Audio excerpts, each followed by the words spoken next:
nggak nyangka teman dekat sejahat itu. Maka gani Mbak, apa Pak Kiai? Seumur hidup saya nggak pernah ditipu orang lain. Yang nipu saya itu orang-orang dekat saya semua. Loh, kita berarti senasib Pak Kiai, senasib kita itu. Tandanya orang yang ingin dijadikan kaya oleh Allah itu biasanya ditipu orang. Di sini ada yang pernah ditipu temennya?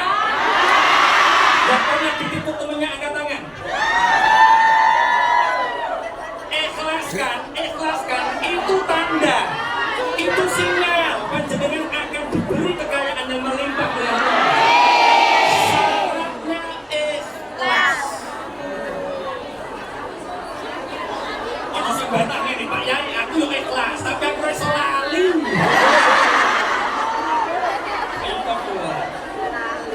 Oke, teman-teman, al-ulumul wasi'ah. Ilmu yang luas tentang ilmu dunia kejar. Yang kedua, ada namanya ilmu akhirat. Waman aradal akhirah fa'alaihi bil ilmi, dan siapa yang ingin masuk surganya Allah, maka dia harus punya ilmu, namanya ilmu agama. Kalau kita ingin masuk surga, kita harus punya ilmu, namanya ilmu apa? Agama. Tolong kalau di sini ada kajian ikuti. Di masjid mana kalau ada kajian ikuti. Insya Allah itu jalan kita, hujah kita di mata Allah. Allahumma jangan meremehkan ilmu agama. Saya punya cerita, ini orang Bojonegoro asli.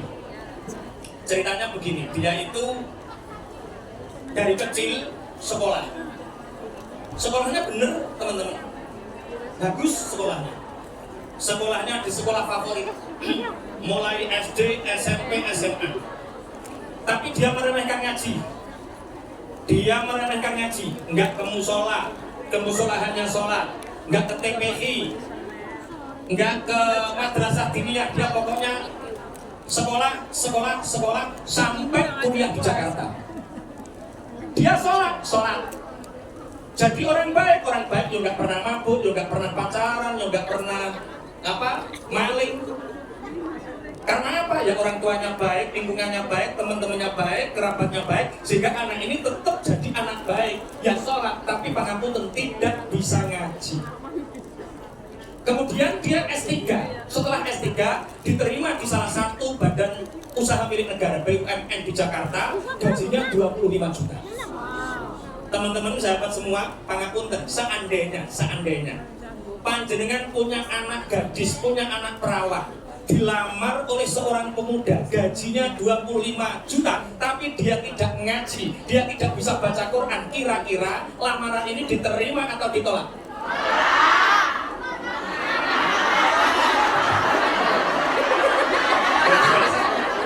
Ini katanya saya jawab ditolak, ini orang dianggap perawat gitu. Seandainya jenengan mawon, tidak anak, tidak cucu, panjenengan dilamar oleh orang yang pekerjaannya 1 bulan gajinya 25 juta, tapi orang ini nggak bisa ngaji, nggak paham ilmu agama, nggak ngerti fikih, ini bener apa salah, ngelamar jenengan, kira-kira diterima apa ditolak?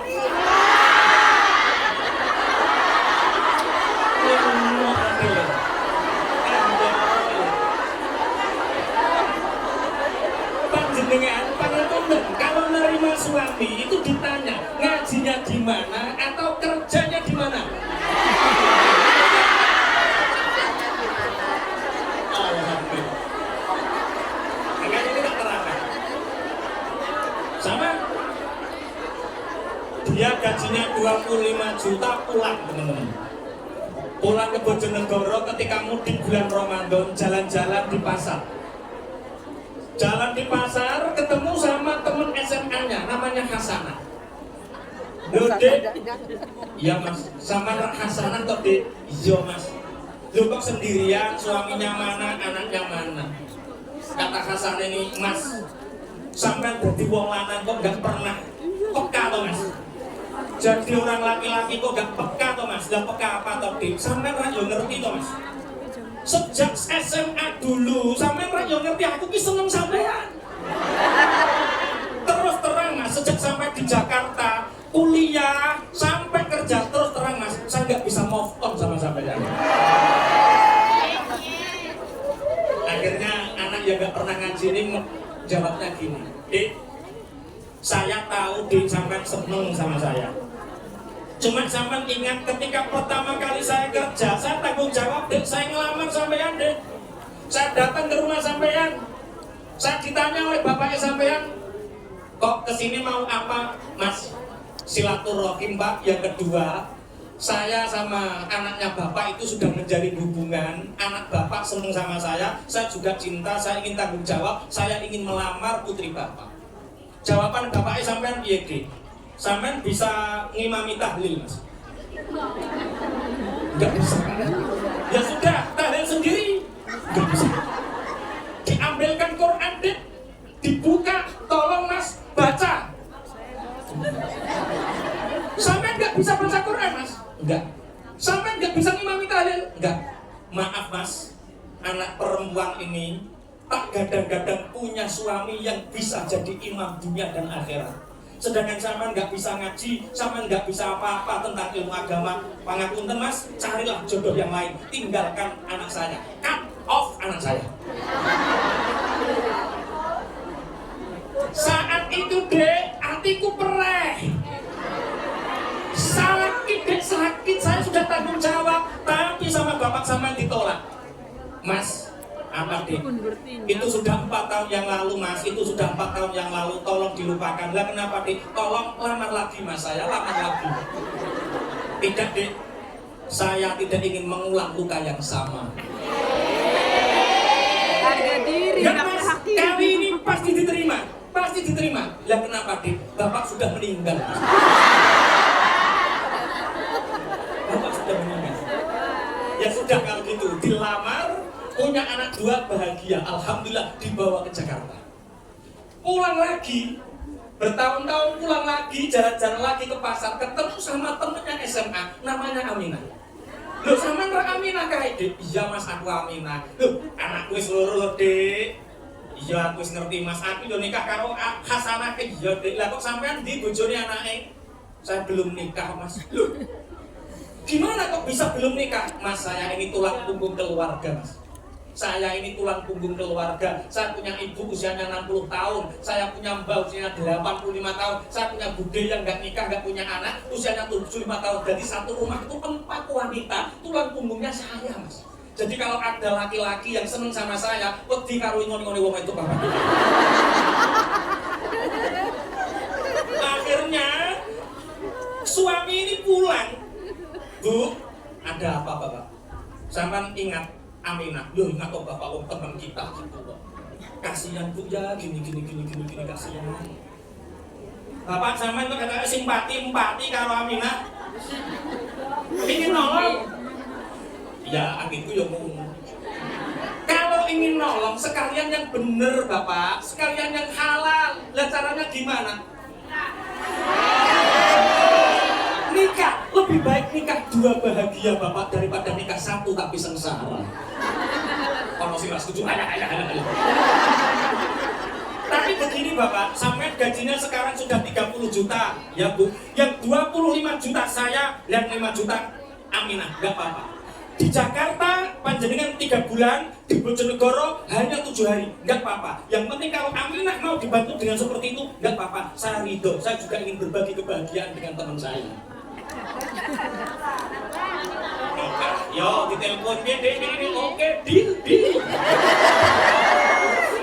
Nikah, Aminah punya 2 anak lagi. Pangapunten, mbahnya meninggal, budenya meninggal, ibunya meninggal, dibawa ke Jakarta. Jadi istrinya 2, Hasanah dan Aminah, anaknya 4. Orang kaya yang gajinya 30 juta ini sholat Jumat. Pak Kiai itu khutbah, barang siapa yang mencapai kekayaan yang di situ sudah diwajibkan untuknya haji, maka ketika dia tidak segera berangkat, maka meninggal, tinggal memilih Yahudi atau Nasrani. Orang ini sedih, pulang, ditangkoti karo mbok tuwane. Bapak kok susah, ada apa? Lah gimana Bu, kata Pak Kiai, orang kaya nggak haji, itu bisa mati Yahudi atau Nasrani loh. Yo nang haji to bapak wong sampean yo sugih yo mampu. Haji piye Bu? Aku dari kecil gak pernah ngaji. Ini berangkat ke Mekah nanti di sana gendela-gendela mel opo? Gendela-gendela itu basa Jawa, bahasa Indonesia opo? Gila-gila itu apa-apa gila-gila. Gelek-gelek. Wes bapak gendela-gendela. Oh, belum aku. Ya sudah gini saja Bapak, gimana Bu? Sowan sama Pak Kiai tanya tentang hukum-hukumnya gimana? Oke, saya mau tanya. Sowan, Assalamualaikum Pak Kiai, Waalaikumsalam. Pak Kiai panjenengan tadi kok khutbah seperti ini, apakah saya ini wajib haji Pak Kiai? Gini Bapak, untuk jawab permasalahan seperti ini butuh waktu agak lama. Dan terus gimana Pak Kiai? Itu disuguhi apa sama dunia itu dan diminum dulu. Akhirnya orang kaya ini minum.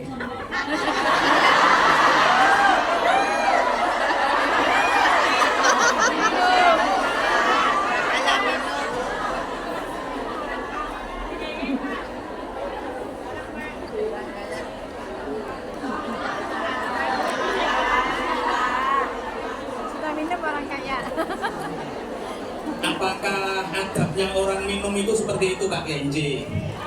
Adabnya orang minum itu harus pakai tangan kanan. Kalau mau minum baca bismillah, setelahnya dulu baca alhamdulillah.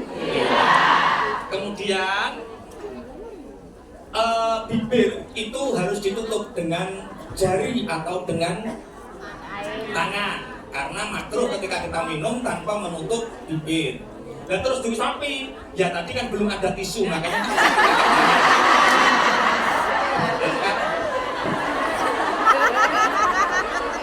ini panitianya peka sekali. Sudah Pak Kiai, saya sudah minum.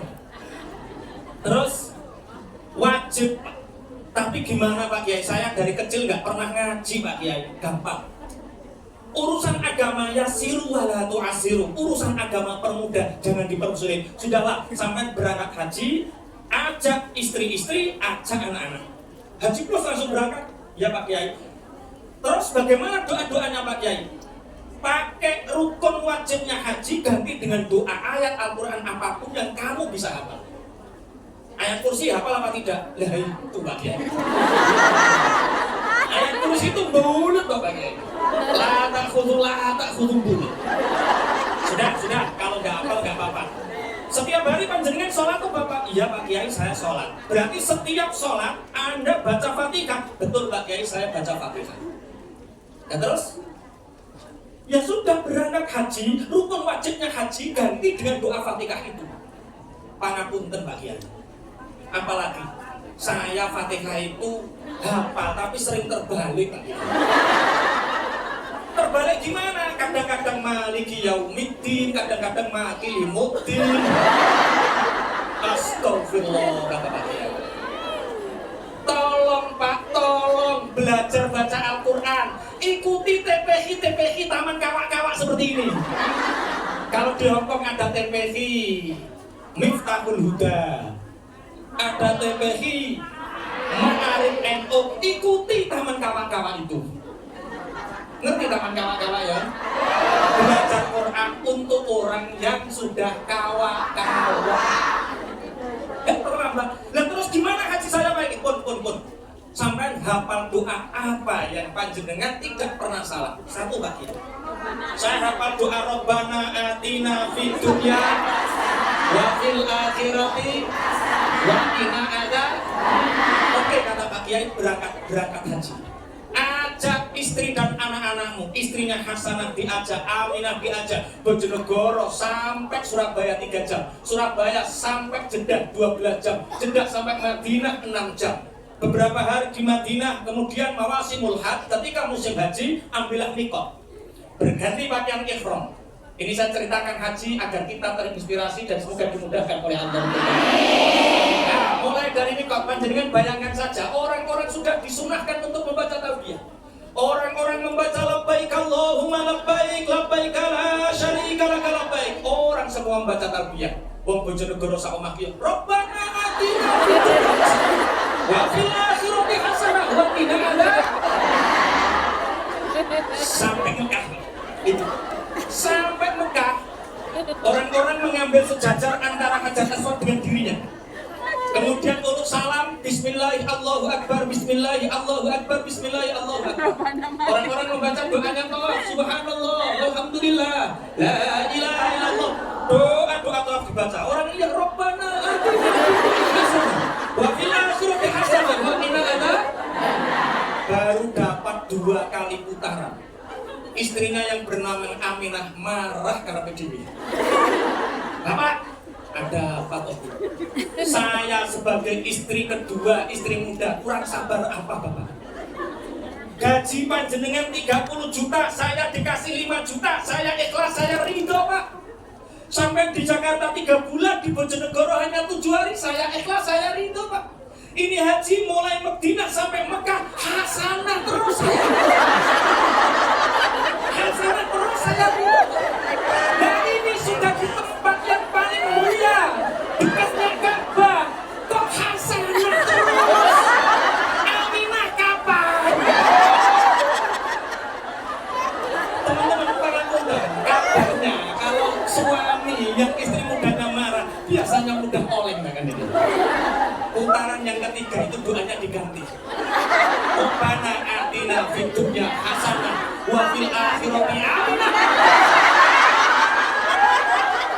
Pertanyaannya, kira-kira hajinya sempurna apa tidak? Hajinya tetap sah, tapi tidak sempurna. Teman-teman sahabat tujuan, panjenengan sedoyo saya tahu tujuan datang ke sini insya Allah untuk mencari harta, untuk mencari kekayaan, untuk mencari maisha. Tapi jangan sampai kita mencari harta maisha itu sampai tidak membuat diri kita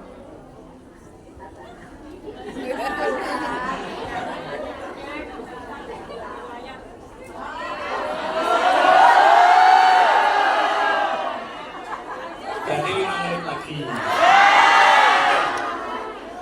Lanjut ya. Jangan sampai panjenengan di sini tidak merubah menjadi lebih baik. Di sini ada TPI, ada taman kawak-kawak, ikuti kajian-kajian ilmu agama agar boleh Anda ketika datang dari rumah ke sini nggak bisa baca Quran, tapi buktikan Anda di sini 2 tahun, 3 tahun, 5 tahun pulang bisa bawa Quran, baca Quran, bawa uang. Allahumma amin. Yang pertama yang disiapkan untuk kita bisa sukses barokah, 1 himmatul qawiyah, cita-cita yang kuat. Yang kedua adalah al-ulumul wasi'ah, ilmu yang luas, banyak belajar, banyak ngaji. Kalau memang kita tidak memungkinkan untuk belajar ilmu duniawi, jangan ikut investasi apapun, nabung sebanyak-banyaknya untuk bekal anak cucu kita. Allahumma. Yang ketiga, lanjut dulu, kurang berapa menit ini? Kurang 7 menit.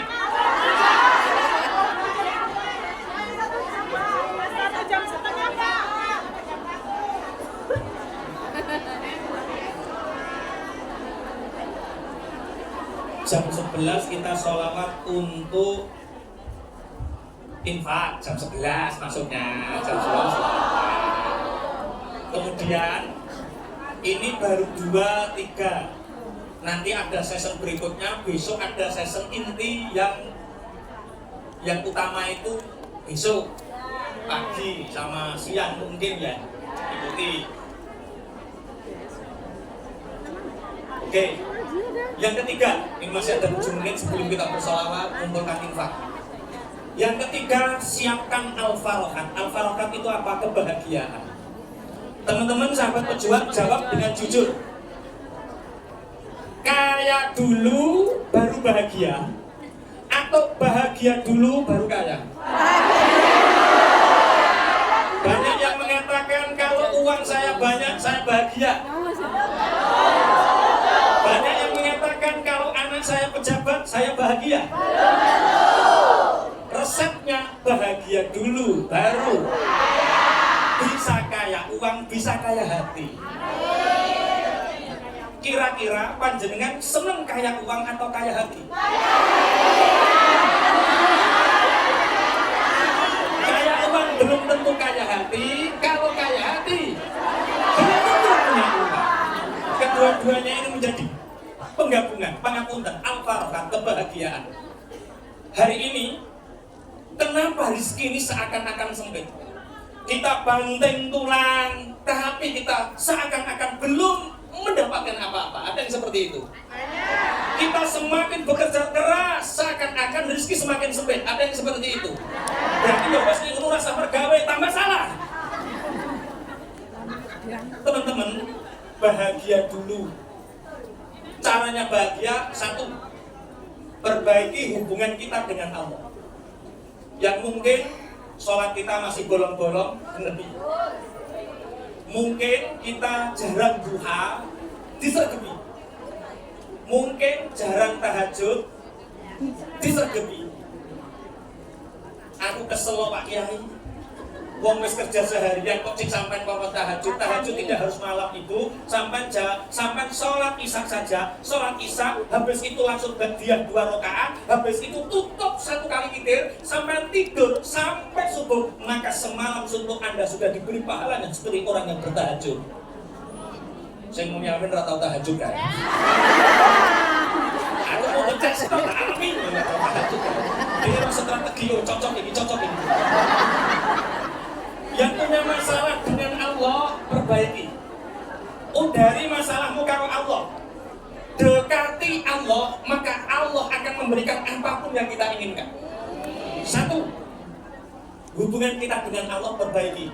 Yang kedua, yang punya masalah dengan orang tua.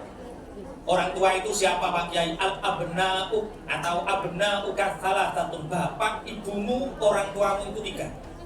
Yang pertama, orang tua yang melahirkan kita, bapak ibu kandung kita.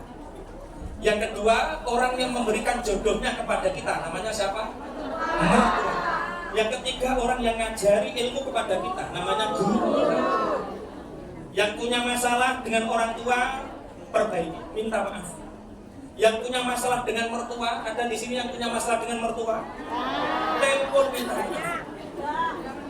Sudah meninggal, kirim doa. Ada yang punya mertua cerewet? Ada yang punya mertua seperti Mak Lampir? Sabar. Mertua cerewet itu karena biasanya kita itu nggak ngerti karakter mertua. Ya, karakternya. Saya awal-awal menikah tahun 1, 2 tahun itu ngenggoni mertua ya sulit. Apapun yang saya kerjakan seakan-akan salah.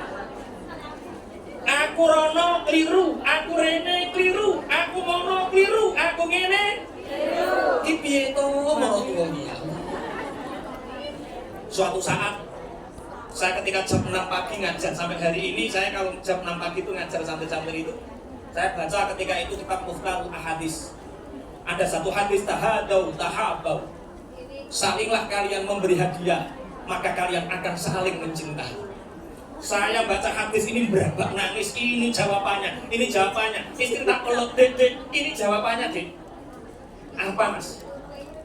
Kita kudu transfer neng Ponorogo. Yang berapa mas? Semampu kita. Pertama 300.000. Bu, minta nomor rekening. Kalau ada yang bermasalah dengan mertua, ada masalah dengan orang tua, minta nomor rekening, pasti langsung dikirim. Ada yang punya masalah sama saudara, baik saudara kandung atau saudara ipar, yang punya masalah orang rekening ditakoi, nggak bisa diajak bicara, minta nomor rekening, pasti dikirim. Pasti dikirim. Setelah dikirim nomor rekening, tak transferin 300.000. Saya tanya tetangga kanan kiri, ibu tak kirimi duit 300.000 gimana? Wah seneng. Diceritakan, aku dikirimi mantuku Bojonegoro, aku dikirimi mantuku Bojonegoro. Cerita ke wong, diambil belikan telo dibagi-bagi di tonggo. Oh, lah nek gelem duite berarti gelem. Wah. Terus bulan berikutnya tak kirimi 500.000. Terus bulan berikutnya tak kirimi 1 juta. Teman-teman, ketika Idul Fitri, keluarga kumpul, saudara kumpul, saya di pinggirnya mertua. Semua tetangga kanan kiri kumpul, saya jajarin mertua itu dikepuk. Mantu sak Ponorogo, apik dhewe cah iki. Oh, ternyata kalau ada mertua cerewet itu tandane kurang saja. Contohnya saja nih menecek. Paham ya? Oke. Bagaimana cara membina keluarga bahagia? Satu, perbaiki hubunganmu dengan Allah. Dua, perbaiki hubunganmu dengan orang tua. Perbaiki hubungan dengan mertua. Kemudian perbaiki hubunganmu dengan keluarga. Dulu pernah suatu saat, apalagi pangapunten yang punya masalah keluarga dengan suami, yang sampai hari ini masih menengan sama suami, jangan sampai menjadi wanita yang mu'allaqah. Apa Pak Kiai wanita mu'allaqah? Wanita mu'allaqah itu dicerai tidak, suami istri juga tidak dikasih nafkah. Dikasih nafkah tidak, disenangi tidak, dicerai tidak. Maka wanita yang digantung mu'allaqah ini, suaminya dosa, istrinya juga dosa. Maka dalam keluarga al-farokat yang bahagia itu, yang tentukan kalau lanjut yang bahagia, kalau tidak lanjut jangan digantung. Titik. Kok langsung mau menang mikir apa sampai? Mikir bujur-bujur ya loh.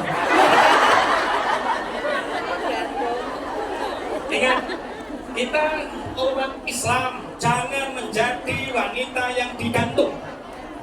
Suaminya dikasih tahu, Mas, menggantung wanita itu dosa besar, Mas. Kalau masih senang saya, tolong nafkahi saya, atau tolong cintai saya seutuhnya. Tunggu saya pulang kan, Mas. Gitu. Tapi kalau memang sudah tidak cinta, tidak bisa dirajut kembali, jangan sampai gantung. Selesaikan urusannya. Al-Farqah. Dulu Rasulullah Shallallahu Alaihi Wasallam didatangi seorang sahabat. Ini sudah jam 11. Tim panitia persiapan kita baca sholawat Jibril bareng-bareng dengan hati yang khusyuk dan khudu. Semoga sesuai tema kita menjadi orang yang sukses dan bahagia. Sukses dan beruntung Allahumma. Amin. Kita sudah siap, ya?